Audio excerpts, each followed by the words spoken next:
I knew you were starting off in a way that was going to end like that. I think what Carrix was doing was preemptively flaming me because he knew I was going to flave the ever-loving crap out of him for saying that Froggy's never played Azir because he's played it 3 times.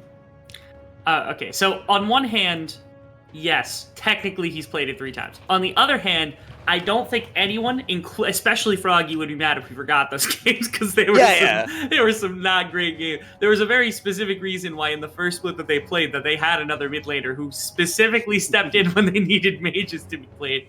We all love you, Ruby. We don't know where you went, but please come back to us.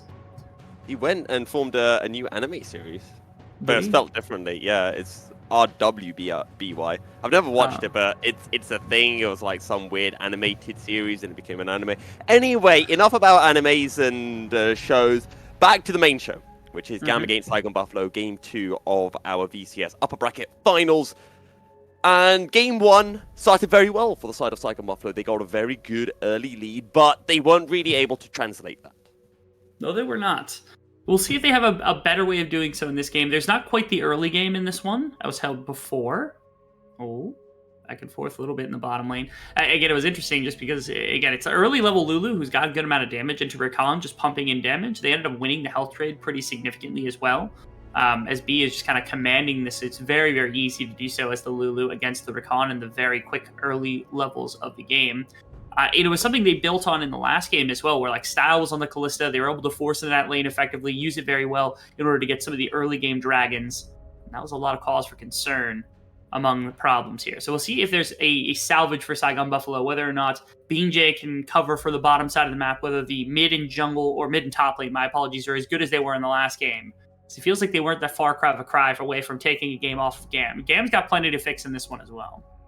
So I've got a bit of a milky mini game for you here, Rebel. Okay. Which one of these 2 supports out of Taki and B as there's a first blood for Kati, and I guess this is why we forget about Froggy's Azir games, and this can be another one of those forgetful Azir performances. But out of our 2 supports, Rebel, one of them has not played their champion so far in this B split. has not played Lulu at all this split. Very good. Yes, that one surprised me because of how much Lulu's been in the meta with the likes of the Sivir and the Zeri, that it very much surprised me that we haven't actually seen him play the Lulu. So we're going to get a replay of how Froggy died. No chance that ward didn't catch Levi walking. Okay, so Froggy did it on Galio earlier this split, so I guess he was due for some recompense, but that was some absolute nonsense that I just witnessed with that ward. To be fair, Froggy flashed over the scuttle vision area, whereas Levi just walked past and it was cool. It was cool what he did. It was amazing. That right there, I will give 100% credence to Froggy. Froggy, that was a well-earned death, or I guess a well-played pathing from Levi, because that was some shit. I will give you that. We get a quick engage on TV in the bottom lane.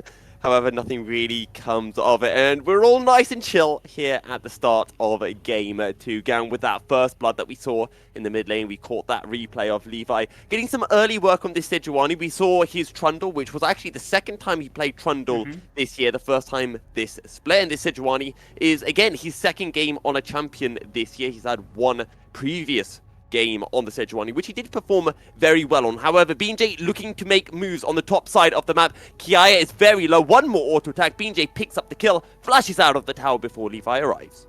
Yeah, double flashes here from the top and jungle combination because of Levi's presence, but it is first blood going, or my apologies, first kill on the board here for Saigon Buffalo, as well as a shoved lane should buy Hosmet at least a free back timer here. I don't think they can infringe on this because Sejuani has stepped backwards.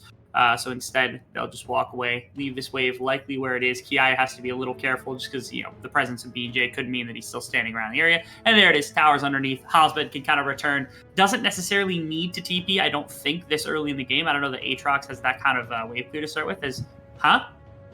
Oh, Taki actually finds a 2-man knockup. Cardi and BJ waiting in the brush. Just as a surprise party. However, Levi flashes forward. Froggy still has a flash of his own, so able to avoid any CC from the Sejuani. But that is now an Azir without any summoners. Man, they really don't like Froggy Azir. Oh, Goodness they gracious. really want some chicken today, don't they? They absolutely do. Apparently, they think they're playing SE at this point, just off the back of realizing that Froggy's out of the mid lane, and he's been doing okay farming so far. Maybe we don't know something about this. Maybe this is something they've been practicing for some time inside of scrims, and so GAM understands they cannot let Froggy get into late game with his Azir pick. Again, famously not great. I'm pretty sure he had this really bad play. Spring 2021, they had like a 10k gold advantage against GAM in playoffs and ended up losing a game. And a big reason for that was this really massively flubbed ultimate from the Azir that Froggy had thrown that ended up kind of baiting the rest of his team into a fight and completely swapping the game. As Kadi now is the one under a bunch of aggression. Oh, he's got the level 6 Emperor's Divide. Kati flashes over the wall now, looking to take a realm warp out, takes him to the Raptor's pit, and Kati will be able to survive. Extremely well played right there, knowing that there's no CC to disrupt. That probably was going to go through anyway. You were hoping that Froggy could maybe get some vision, but he's out of mana, and that means that you couldn't really put the soldiers in the right place. So instead, Kadi just gets to walk away for free without any qualm of anything, as both lanes now have found their way into the mid lane a number of different times. And ultimately, right now, the goal completely even. We're just getting kind of back and forth throws a little bit between the two teams. Although I wouldn't be shocked with Ryze, with Jinx, with Aphelios, and Azir that this game slows down to effectively a crawl and ends up just being a battle over positioning around the dragon, just so that you can try to grab that neutral objective. I think it's something that should be a lot more focused on by Saigon in this game. If they get the first one and grab the Infernal Dragon, it's a powerful Drake to take on its own, but it also slows down any stacking that GAM can try to hope for with the Lulu on the bottom side of the map. Now, in Game 1, we saw B and Taki playing on the Renata and the Thresh, respectively. I was a little bit, I want to say, disappointed. And I know that's surprising because B was MVP for us, and I agree that he was MVP. But we didn't see much roaming from our supports, and we always praise B and Taki for being these mega big roaming supports. So that's what I want to be seeing from Taki. Maybe not so from B on this Lulu, as we've got some aggression towards the top side of the map. Harzmed pops the Dominus, Kiaya uses the World Ender, and the top laners trade their ultimates. Yeah, and because of that, it looks like Kiaya is going to back off completely from top lane. Teleport already burnt, which means there's nothing else to have. But again, it's leading to this bottom side credence that's being held by GAM that allows them to continue taking dragons. And I'm not in love with this trade anymore. I don't think it's as clear cut as you always want Rift Herald, because that gold advantage just doesn't mean as much when you're talking about the strength of dragons on their own, right? And also the strength of the soul that you can eventually leverage. It's so much to give away, right? You have 4 seconds till Rift Herald does up. Maybe they're going to be able to grab Rift Herald on cooldown. We'll see. It looks like BJ is going to do that. And Levi will posture here like he's got some semblance of a chance at a gank into bottom side. Seems like that's not going to happen. But again, I don't love this anymore. I feel as though Saigon really, really should have put some more effort into making sure the dragon was at least contested before anything else, without going for just like the absolute trade of Rift Herald. And I've been watching a fair amount of League this split, not just in the VCS, but you look over to the LEC, you even look over to the ERLs, EU Masters, and since the Drakes have been buffed, we're seeing that first Drake being taken much later than usual. Usually, I want to say around 10-11 minute mark. That has not been fact-checked, but that's my estimate. I think that's right. I would agree with you in that sentiment. Again, I have no numbers to back this up. I haven't checked anything like that. But from just like a thermometer's viewing of every single game that I've cast, it does seem to take quite a bit longer, a couple minutes longer. You're not taking it on cooldown anymore now because teams are playing around it a little better. But here, VCS, I mean, we're willing to trade gold for dragons. This was something we were doing a long time ago. Heck, we were flipping on Rift Heralds just a split or two ago. And so it's not shocking that teams are still stuck in this mindset of, oh, we get Rift Herald, we get a bunch of gold to start with, and then we can start commanding fights. But you have to command those fights, which was the problem for Saigon last game. I also forgot to mention this to you. I saw you on TikTok casting a game. Wait, what? Yeah, no, I don't do TikTok. I refuse. Yeah, I know. You're in another clip. It was an EU Masters game where a Wukong was he faked going over Krugwall twice. Oh yeah, I saw that. I saw the. I forgot to mention that. Yeah, you're famous though. We have a famous. Am I? How many TikTok? Are they? Is it likes on TikTok? Yeah. It had about 27,000. Oh damn! Let's go. Milky's Hero will be popping. Yeah, that's what I'm saying, man. Maybe this is my opportunity to branch into TikTok now. Maybe it is. Maybe it is. Viral stars or whatever they call them. Viral. I'm gonna have to look at that. It was really funny that Wukong play. It was so dumb. I don't know how that really happened, as Kati doesn't have enough mana, so he's going to pick up the yummy fruit, get himself back up to full HP, and mana, make his way back to the mid lane. But this game, Rebel, has been a lot slower than what we saw in game 1, where I think we had something like 17 kills in the first 11 minutes. This game, we just have 2 kills in the first 11 minutes. Yeah, we do. Okay. Just to start things off. And I'm okay with that. I'm really comfortable with the slower pace of a game like this. We don't get to see a lot of really slow-paced games unless Cerberus is on the board. So I always like seeing the late-game team fights much more than I like seeing a lot of the early-game scrap, because it feels like early-game scraps end up just leading to, especially the way that the current kind of objective system works, whoever's putting dragons in, usually you can flip enough like fights to actually like eventually, if you've got 3 dragons, the game is just ultimately lost for you unless the other team is really, really active around making sure you're not allowed to take dragons, and they win the fights around those specifically as well. Like if you end up yielding like a 5,000 gold advantage or something like that, which is what happened with GAM in the previous game. But this one being as slow as it is, I wouldn't be completely shocked to see Saigon Buffalo end up in a position where they're tied in dragons, but maybe GAM comes back into gold a little bit. There's going to be a couple of plates, maybe, the charge. Will it? It will. Okay, great. And just a little bit of gold split between BJ and Froggy right there as 2 plates get moved off the top tower. But again, not even close anywhere on the map to towers going down. Only like 11 minutes in. So it's possible we don't even drop over half the health of an entire turret before plates get dropped off, which is such a rarity in League of Legends right now.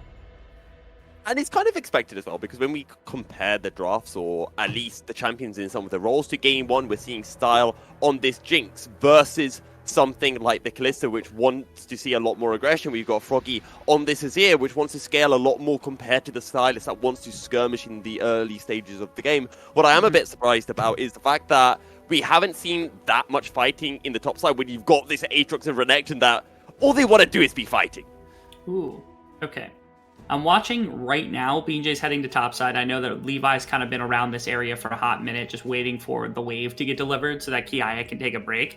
I was kind of hoping that there was going to be, any semblance of a play made up to topside, because it's the one place that Levi can really make a difference. In fact, actually, it's Kiaya who's posturing for it. He's still standing very far up in the lane to ensure that Hosmed is a little uncomfortable. And that's why, for a second there, I was convinced Taki was actually going to make a move up to topside as well to attempt to punish if Kiaya gets really aggressive, if he and Levi go for a play up against Hosmed, that he would be there in time. B has been off the map for them for some significant portion. I think he's just been chilling in the topside jungle, and maybe that was what I was expecting Taki to get prompted by that specifically, but now that he's gotten B on the bottom side of the map, they're going to be able to wrestle back some of the control. They've got BJ here as well. Instead, they just get this dragon off the back of no gank from Levi and off the back of knowing where B finally is. And this will be Saigon Buffaloes, not just their first Drake of this game, but the first Drake of the series as a whole. As a start, just tries to get a sneaky Super Mega Death Rocket in to attempt to steal it away, but it is well blocked by Shogun. I do want to touch on some itemization, though, because, as you know, Rebel, I am a very high elo support. Gold 2, 48% win rate, by the way. And B has picked up the Boots of Swiftness, which I would have expected the Lucidity Boots to be coming from this Lulu. So I want you to break that down for me and let me know if you approve of this decision. Okay, well, I always approve of the decision to build either Mobies or Swifties, no matter what the champion is. And the reason why is that move speed is the best stat in any game that exists. If you go fast, you feel better. That's just factual. And so if B is playing hedonistically and says, you know what, I want to go fast because fast feel good. All right, B, you are a champion in my eyes. Absolutely 100%. Like, logistically, I suppose the idea here is that, like, if you've got red buff, if you've got gravitum, or if you've got anything that gets thrown out in terms of soldiers, like when the Q comes in, all of those are slows that can put B in a bad position if you have to stand forward to use an ultimate on Kiaya or Levi or something. And so in an attempt to not get slowed nearly as much, B is going to be fine. And the Merc Treads can help defend against like hard CC, but if you're getting hard CC'd, you're probably dying anyway. Like, you're not likely to end up in a situation where that small amount of tenacity you get off the back of like a root or a stun that comes through is actually going to make a difference for Lulu. And so I assume the Swifties are a way to get around the map a little bit faster so you can roam. You're seeing that right now where B headed up the top side. And then again, a little bit of defense against the slowing, but for the most part, I think it's just for B's map effect. Yeah, and if we compare items to Lord of the Rings, right now Shogun is Sauron because he has the one item to rule them all. He doesn't need anything else. Just that one Gale Force is what he intends to decimate GAM with.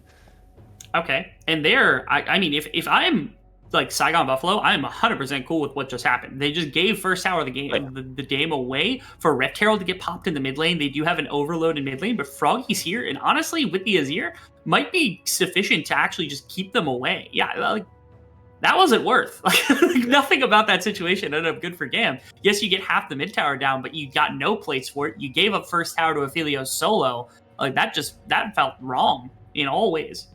And we saw in game 1 when Shogun was on the Aphelios and had a big item disadvantage to Star, who managed to rack up a whole number of kills on the Kalista. We saw how close Shogun was getting to being able to turn fights, and now in a situation where he's been able to pick up that first tower, he's got a serrated Dirk, he's got the tier 2 boots now. When we do eventually start to see those fights, Shogun is going to have so much more of an impact. It's such a weird thing though, because he's gotten a collector twice in a row into incredibly beefy topside, right? Like this Rise is going to be really tanky, Levi's already going to be really tanky, and then even the Aatrox, which has been played twice in a row, is also going to be exceptionally tanky. And so the collector just isn't going to get the same value as LDR is very early, which tells me he wants to play like an assassin type playstyle where he wants to Gale Force on top of style and just win the auto attack trading battle, which is he did it against Ariety, when they played last time, when they last played against Wales. I seem to remember him taking a very similar strategy where he was just building collector and he was playing 1-to-1 ADC versus ADC. But it's such a Shogun thing to do that not a lot of other ADCs kind of match, which is of interest. I wonder if it harms the team, but this time they at least have another kind of front-to-back fighter with Azir, so maybe he feels more confident in doing something like this. In the previous game with the Sylas, I don't think it worked as well as he wanted it to, and I think it hurt the front-to-back, which is what the team was playing for in all things. But in this game, maybe you can be a lot more aggressive with your positioning, given that there's another carry behind you. Now we're seeing Levi just posturing around this mid lane, looking for a potential opportunity to gank onto Shogun. Will get spotted out though by BJ. Shogun can't really match, although Taki is here. This would be a 3v4 if Saigon Buffalo want to take the fight. Hazmed in tow as Kiaya continues to push in the top lane. But this is, again, just going back into what we kind of touched on with the draft, which is the scaling element of the compositions. And both sides kind of want to fight, but then also realizing we probably shouldn't fight, so let's just take a chill pill and wait until 40 minutes. Here we go. I like this. Okay. For a second there, it looked like we were ramping up for something in the mid lane because they had like Taki was on the flank, Froggy's here. Right? You hit a solid ultimate and a knockup from Rakan. You shuffle them right into Aphelios. You pop a bunch of damage, and they are just exploded, or at least Styles exploded. Maybe Levi's able to get out or cause some ruckus, but they likely, if it works, they probably pull mid tower for that. But instead, they don't pull the trigger. Like you said, they're a little bit more calm, a little bit more collected. They're trying to be a little bit more calculating in terms of what moves that they are making across the map. And Kati is somewhat catching up Froggy here, so I want to talk about scaling aspect. Do you think one of these two teams have a particular advantage if we scale to, let's say, 35-40 minutes? Actually, we can't talk about that because Shogun's here and about to die. Permafrost comes through, Cyclone, there's a teleport as well for the side of Saigon Buffalo. Moonlight Vigil only lands onto Style, and Saigon Buffalo are just going to back away. So it's a trade of ultimates, but GAM find themselves with priority in the river to pick up this Ocean Drake. And both teleports were used only a little bit ago. I don't know if they were canceled or what happened, but GAM will pick up Dragon off the back of this. I wonder if this costs them mid tower, though. Yeah, it costs them mid tower, which is, again, it's a price, to say the least. And with the Dragon taken by the side of Saigon is a lot worse than what we saw in the previous game, where this would have been third Dragon for them. That would have been absolutely worthwhile. And right here, it's also the first circumstance where we see some potential of pickoff. Okay, now it's a winning play for them if they're able to grab bottom tower and nothing else gets responded to. Seems like Kati doesn't have the wave for it quite yet, though. Froggy can't really step up for anything. But yeah, GAM is doing a good job of just like that time they just push into the river. They say, okay, we'll put some damage into Shogun, burn his ultimate. Now they can't really team fight nearly as effectively. We have push on bottom side. Everything is perfectly fine. It's setup that comes through from GAM that they can force a little bit better into making sure that the second dragon goes to them instead of Saigon. But still a very close game. In terms of gold right now, it is Saigon Buffalo who have that 1k gold lead. And I can't help but think, Rebel, that looking towards the top lane is Kiai and Hazmed have had no involvement. And again, I want to bring up how much these two champions like to skirmish in mid-games. We know how much an Aatrox and Renekton could potentially turn mid-game fights. And I'm very excited to see when we do eventually get that skirmish that Kiai and Hazmed will be a part of. And I'm excited to see how much of an impact that they can have. Yeah, it's such an interesting kind of combination of champions on both sides because it feels like they've got skirmishers, they've got members that want to sit kind of at the front of a fight and affect anybody in front of them, and the opposite is like I would say Azir can kind of play in a front to back type system, but the Aphelios is going to be better at it. And instead, Azir should be focusing his damage elsewhere. I think we're okay. Ki is not. He's got ultimate. He's got flash. They aren't getting anything from him. Instead, they're just focusing on topside setup. It just highlights the state of the game right now. BJ and Taki feeling, look, we've got nothing we can do. We've got Froggy in one lane, we've got Shogun in another lane just to pick up CS. So let's just sit in this bush and hope that Kiaya maybe oversteps so we can find a pick on the Aatrox. It's a solid interest. And again, they don't go for anything aggressive. They don't have to really go for anything aggressive. Oh actually, Kadi, really weird situation now. I'm trying to work out if this will end up in a kill or if it's just going to end up in them running away from each other. That's exactly what happens, Rebel. This has to be the slowest game in the VCS we have had all split. 2 kills in 21 minutes. Okay, mid tower will go down at least, as that little competition with BJ burning the ultimate, I think, does burn quite a bit. You're right, though. I do wonder when the last time we had a game this slow was. Like, I wonder if our stats people could try to check something like that, but I don't know if we have those types of stats readily available, nor will we track those types of things. But now with Saigon Buffalo...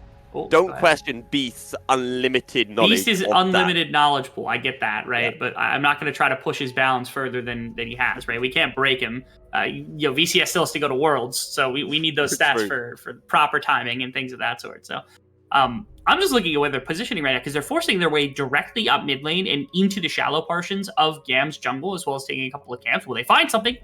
They're going in. However, the quickness and his glacial prison instantly from Levi to stop Taki's engage, and once again we're back to a bit of peace and tranquility on the rift. Saigon Buffalo say, look, we went for a play, that's it, that's our quota for the next 3 minutes done. Now, the trade-off here is finally the summoners do come off of style. Flash and Cleanse are both burnt in the midst of all of that, which means that now, I mean, BJ is a legitimate threat to get on top. You have to worry about Taki, who didn't even burn Flash in that situation, to get on top of style as well. And I think it was actually the right play. They somehow tricked GAM's ADC into using 2 really important summoners, when really a kill probably would not have netted them that much. If they get a kill against style, they get the gold for it, but then they're under tower, they're stuck there by Levi, maybe they end up trading 1 for 1, but even if they don't, they probably have to back off anyway. And so GAM, I know that he was being defensive and making sure not to die just in case, like, okay, they can push for Baron or something, but that position was solidified enough that I don't think that Style should have been that worried. And now, I mean, if there is a fight around Baron or around another dragon here in a couple minutes time, that's a good thing. That's a great thing. They're going to have to play a lot more defensively around the fact that Style doesn't have these sums up. Absolutely. And Drake is up in 45 seconds time, and that's going to be the focus for Saigon Buffalo, because if they are able to secure it, it would deny GAM from being at Soul Point, which will buy a bit more time in the game to scale. But the Glacial Prison locks Taki down, and that's a kill for the side of GAM. Realm Warp from Kati, looking towards Shogun. In goes Froggy, finds a big Shurima shuffle, and Style has already fallen. Froggy coming in, so Don, Clutch, and Saigon Buffalo are absolutely decimating GAM. Kiaya flashes over the wall, and he will be the only member who survives of the reigning VCS champions. Oh, see, that's the type of ultimate that you actually want to see coming out from Froggy. Oh, poor Hosmet is just scratching his head at what happened right there. But Saigon Buffalo, they're looking for invade into the enemy jungle. They're trying to set up in some of the shallow portions, and Taki gets caught out. But a massive ultimate and big team fighters coming up clutch here from the side of Saigon Buffalo to net them now Baron. If they wanted to, they could even redeploy into bottom side, go for Dragon. That's another option. The problem is the timer is going to be really bad for it, which is the one knock I will put against this play for now. But Saigon Buffalo with the Baron buff are going to be massively ahead in gold. You can see that they're ahead in team fighting, and I think they've thrust themselves into a much better position to punish this. As again, this is Taki, he's just getting caught out, and part of it is blind vision, part of it is they want the setup, they want to be able to put themselves in a good place, and we're waiting for the Azir, because they force so many members into this small little area, and you gotta love that Froggy finds somehow in the midst of all this massive engagement, and no one can put Shogun under any damage either. They can't really turn because Hosmet is there, and so they have to just run around the Azir wall, and again, Froggy goes down, but goodness gracious, that's a hero play right there from the mid laner. As again, game 2, spring 2021, that ultimate was thrown again and just did nothing. And so this is the growth from this team and from Froggy being able to pop an Azir ultimate and being able to have that kind of an effect is humongous. And we talked about how Saigon Buffalo, this is a team that have been together since the start of 2021. They've been growing and growing. We saw in spring, again, they came second, falling short to GAM in the finals. Again, losing 3-1, but they went to Ebasai. They did Vietnam proud, and they have grown even more in summer. And now it's feeling like they can well and truly challenge a GAM in a best-of-5 series. You know, I had a meme about this when I talked about you guys when we were in chat, like between games. I said the first game from both, spring 2021 and also spring 2022, the last 2 times they have met in the playoffs. The first game was won by the team that ended up losing. Saigon won both first games, or I think it was one first game, one second game, something along those lines, and then would go on to lose the series. Here's GAM winning the first game, and now take a look. Who's winning the second game?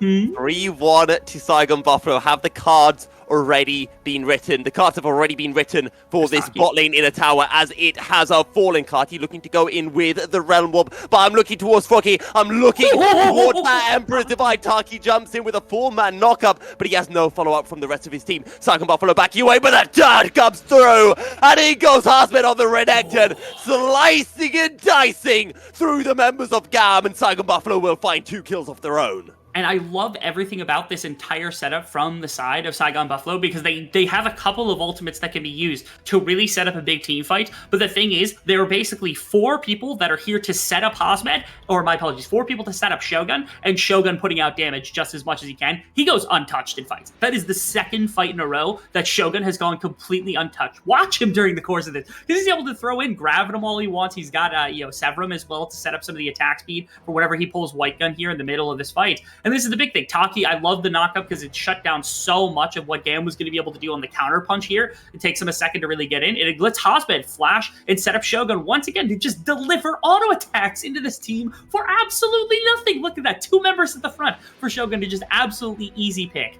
and nothing else for this team to do. Shogun is now insanely powerful. The team is obviously playing around him effectively. Look at that, 3.5 items, Last Whisper on the way. This is the Saigon Buffalo we were wanting in game number 1, and this is the series we were looking forward to, Milky. This is what was said in the VCS rap battle. It was Enper can pick up solo kills, but watching Harsmed, now that's a thrill. And this Renekton has been a thrill to watch so far this game. Saigon Buffalo starting to get their grip over this game. 6k gold ahead of GAM. Baron in 2.5 minutes, Drake in 2 minutes, so nothing particular to fight over right now. So that makes me look towards these items, Rebel, and start looking to see what big items are we going to be seeing being picked up from either GAM or Saigon Buffalo. That's the thing. I don't know if there's actually a breaking point here where, like, GAM hits an item that they desperately need. The biggest thing is that they have nobody really right now that can dive Shogun effectively. The best option for that would have been Kiaya, but Kiaya has gone for, like, the tank Aatrox, where you've got Gore Drinker, and now you're into Randuins as quick as possible, just to make sure that when you're sitting in the middle of the team, you can slow the attack speed of, Shogun and things. And you'll be more resilient, but it is not nearly as valuable as I think you would want it to be, especially since Froggy's also starting to get some damage, a lot more defensive with the Gazonias and the Marillanomicon. Again, the primary carry in this composition is absolutely Shogun, who currently leads everybody in the game by about 3,000 gold comparative to anyone else who's even comparable to him, which is insane to think about, and no one can dive him. The only person who could conceivably maybe win a fight against Shogun is Kati, and Kati has not even been close to being able to touch him inside of fights, which is the fear. And I don't think items fix that right now. They have to figure out a way to get some kind of pressure into Shogun. And honestly, I haven't even seen him burn sums in a game like this. Like, Flash and Cleanse have just been up perpetually for this guy to be able to do anything they want with. This isn't an item thing. This is GAM have to figure out a flank angle. And it's very hard, and I want to say that this is the case for both teams to be able to have easy access onto the backline, because there are so many tools that both teams have to dissuade those dives. When you look over at the side of GAM, they have the Luluwal, they have the Sejuani. You look over to the side of Saigon Buffalo, you've got the Azeroth, you've got a Cyclone as well. It's coming down to these front-to-back team fights, and I feel like the longer this game goes, Froggy's going to get stronger and stronger, and it won't just be Shogun's damage that GAM are going to have to contend with. Will not. Is now GAM really want this pressure in the river. They want to be the ones to get onto Soul Point. Somehow Saigon actually pushed them off the 4th dragon. I don't know how they did that in 100 years, because GAM should have been there. Oh, they're going to Death Brush. Yep, and Harsmed almost dies, but goes golden! And That's look huge. at Froggy with that Emperor's Divide! Kyo desperately trying to find some damage, but will get wiped by Saigon Buffalo! It's a triple kill! It's a quadra! And it's a pentakill for Shogun in the upper bracket finals! He saw Eddie do it last week, and he said, if you can do it, I can do it better, baby. The entirety of this team playing around this ADC so effectively. This is insane to watch. I love it. This is why I have him as the #1 ADC this split. He is one of the best team fighters that I've ever seen in the VCS. He's up there with Artemis. He's up there with Style. And honestly, in some circumstances, I think he just cleans those two. Right there, his team put him, they give him in a position where he can put them on his back. And they do great to tie up this series. Saigon Buffalo bring us level. 1 game apiece, and that was a banger game. You know, the first 20 minutes, Rebel, nothing happened.